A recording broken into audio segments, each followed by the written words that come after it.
All right, folks, welcome back to another video. It's your man, Jay. So a lot of you guys have asked, Jay, are you still using your Acer laptop? Yes, this is a powerful machine. This is a powerful machine. Why wouldn't I use it? Now, what do I use this for? I use this, now I do have the Acer monitor to match this, the 1080p monitor, but I like to use my higher resolution Dell up there that I paid so much money for. I like to use that one instead, and the Acer monitor is on a desk that you can't see.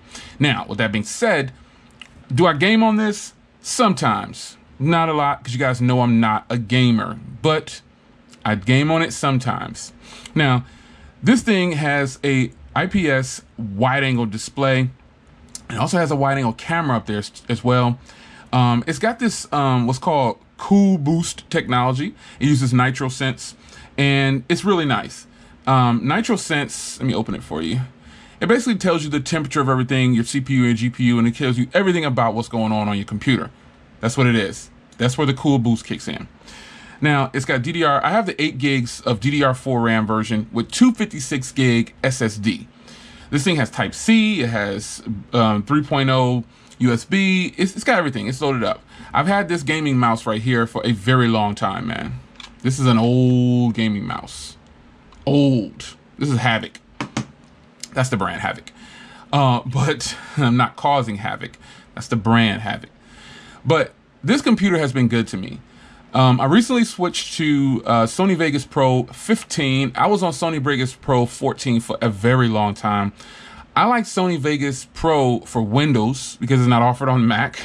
So this is great for me right here, though. You know, I love Sony Vegas Pro.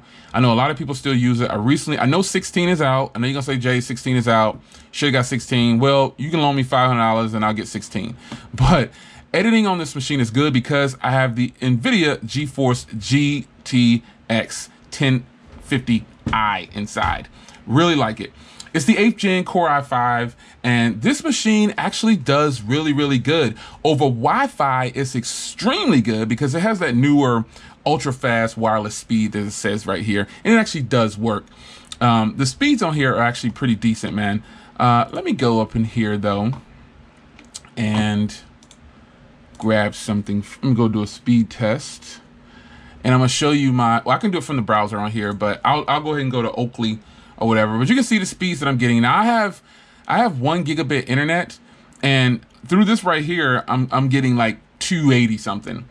And if I go to Oakley, which is right here, I'll go to that one. You're gonna see the difference in these speed tests that it says. So it says here I got 283 and 227. So let's go here and let's try it here.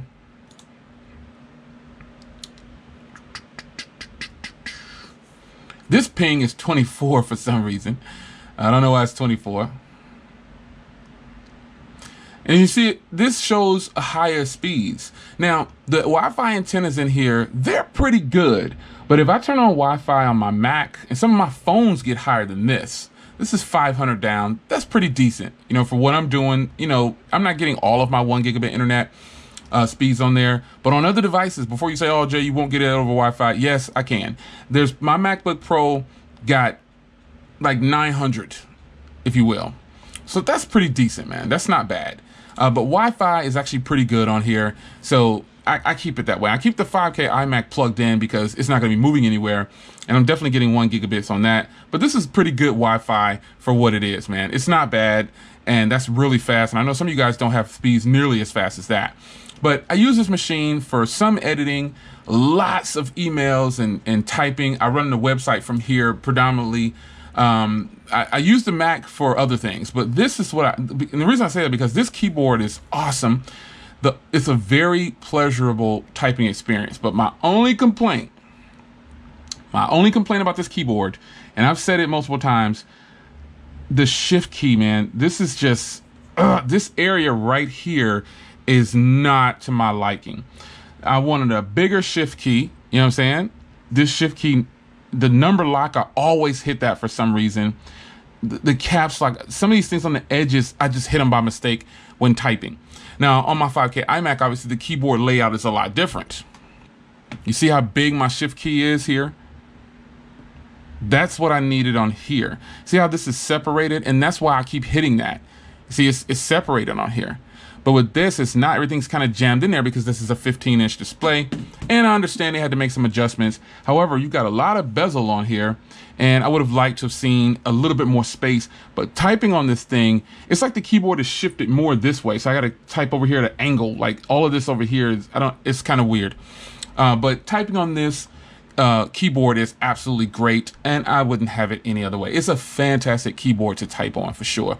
Now, the sound quality comes from this thing. It actually has dual speakers on here, but they're on the bottom. And you know, the computer sits on a flat surface and it's good. But if you put this in your lap or something like that, if you're one of those people that have your computer in your lap, the sound might sound a little muffled.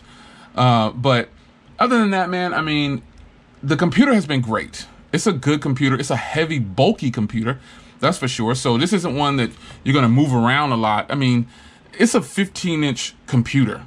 And, you know, what do you expect? Here's the bottom, by the way. If you would wonder what the bottom looks like. Some people, I don't know why you want the bottom. And on the top, you can see it's just black. That's it. I like the little access in here.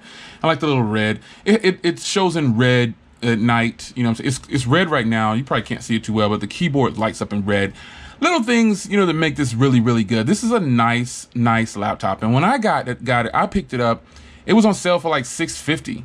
So let's go check to see what it's actually selling for right now. Let's go to Best Buy. And this is the 53 version. So I hate when they do that. Get you to clicking on stuff, man. They can't just let you go where you want to go. Ugh. No, you don't need my location. Microsoft Edge is supposed to be really good too. So Acer laptop. Let's see what the current price is. So here's my computer right here. It's $799. It's $799. And that's because I have the SSD version. But if you have the hard drive version, you get 1 terabyte. But hard drives are slower than SSD, obviously. So if you're doing a lot of editing, you definitely don't want to use, you know, you can get a hard drive. It's probably fast, but I would tell you to get the SSD.